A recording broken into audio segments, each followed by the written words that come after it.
Find me! You know, after Cicero's consulship, his parliamentarian didn't even let him deliver his farewell speech, so I still love him.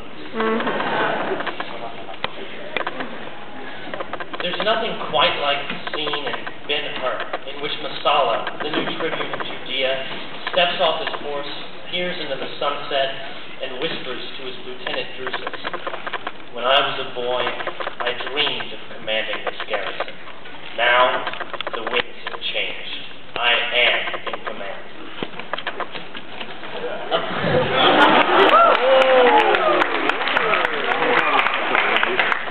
Upon entering this office 1 year ago, I suppose you could say I could have stepped off my own high horse, peered into the eyes of my dearest friends, and confessed that holding this gavel fulfilled an aspiration I had held since childhood.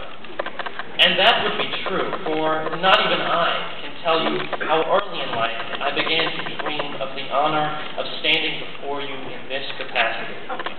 But today, at the end of a 5-year career and a near lifelong ambition, of all the memories swimming through my mind, the least of those is that as a child I imagined I could be your president. Rather, what you have taught me the last 2 days is that the presidency, with its combined challenges and burdens, has been a life lesson whose impact on my life I never could have imagined. Earlier this week, I told you that my first conviction 6 years ago was one of the first times in my life that I felt surrounded and embraced by people who understood me. But like all politicians, I must have slightly misremembered my facts. At my first convention, I felt surrounded and embraced all right, and claustrophobic. As an 8th grader used to some success in state academic contests, the epiphany that I was just a little fish in a big pond swimming for my life, my Latin, and my dignity. Well, no more dignity anymore. Against sharks like Jacob Meister, busted my ambitious bubble. And though I've long since parted with my dignity, that first convention was tough for me. I stopped reading Cicero afterwards for weeks. But life is all about adaptation. The day my mid-teen crisis ended was the day I looked in the mirror and told myself, "Brandon, a lot of people you have met and will meet in your life have been and will be smarter," Jacob Meister, "more talented," the Piano Man, "and better looking," Zach Benno, than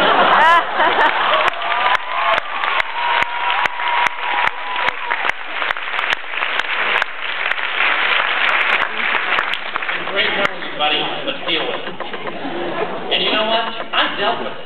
And the day I came not only to accept, but even to find comfort in my limitations, was the day I first felt like a president.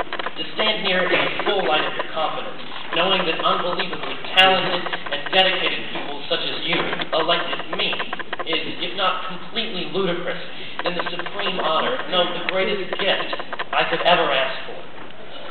I will attempt then, in the next few moments, to return only a small portion of that favor by speaking on a matter that has become both my personal and professional passion during my term. What I want to know is why we place such emphasis on the classic's ability to transform our lives if we believe, as we are sometimes inclined to think, that there is no greater reason to study the classics than that they are merely beautiful. In other words, that they are nice things, but ultimately useless. I cannot accept that.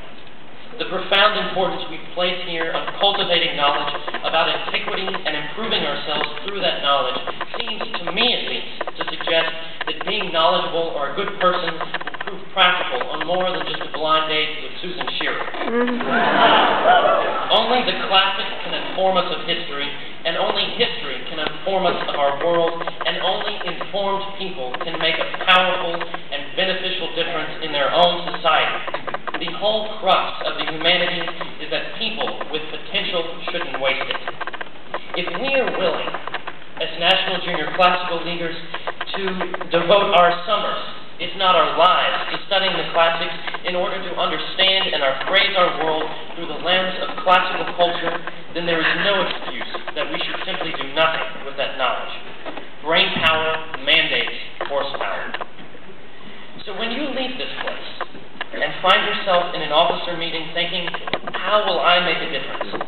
think to yourself, your imagination alone will determine your success.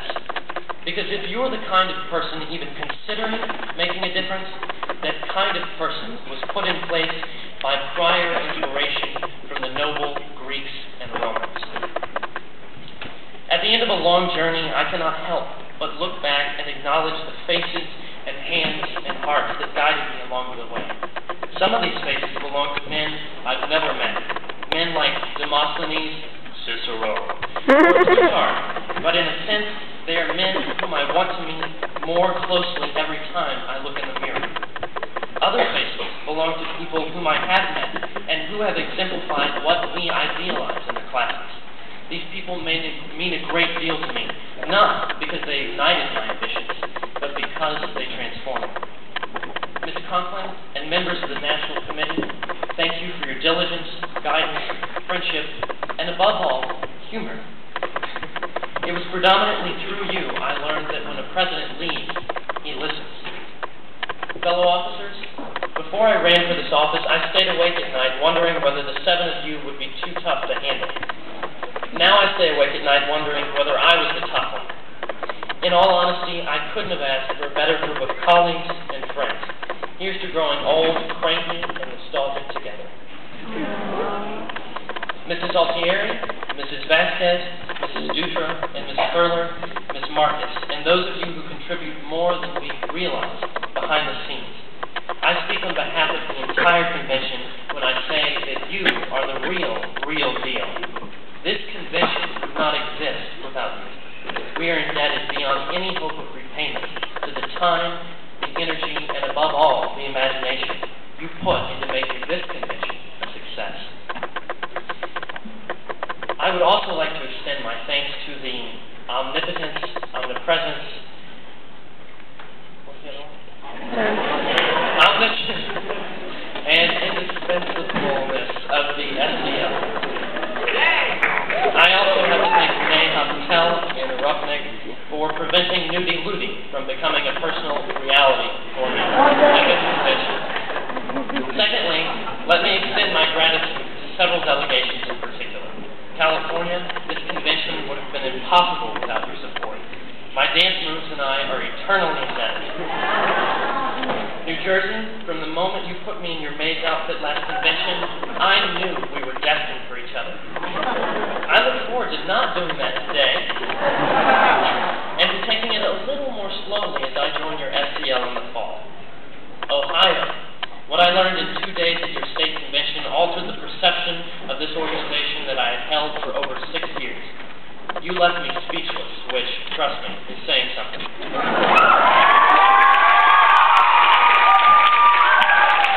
Georgia, you ignited grace on fire, so thank you for smoking.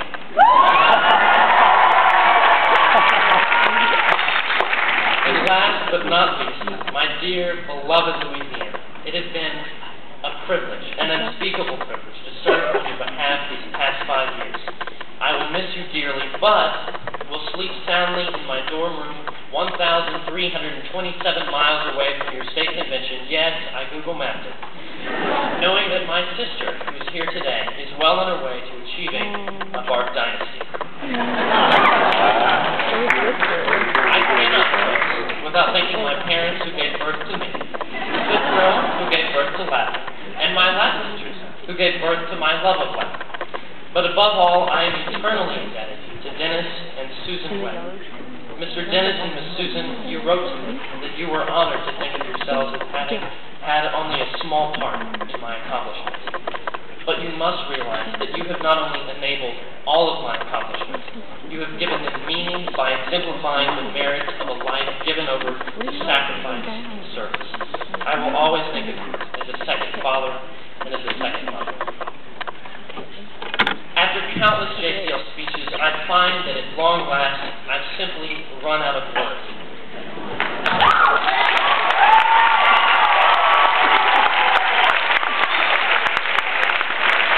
I think Mr. Walker is especially happy. That's a good thing for you, but it's good for me too, because nothing, I think, could be more classical. If you believe, as I do, in facta non vera, if you believe in the unspoken eloquence of Cincinnati, then let my deeds and the the deeds of my fellow officers speak for themselves this year. Let us resign the gavel or the plow, as it were, and return to our first love of the classic. Our work, at least in this role, is done. But as for all of us, acta non fabula est. Our story is only beginning. Thank you, ex imo pectora, for the opportunity and the lessons of a lifetime.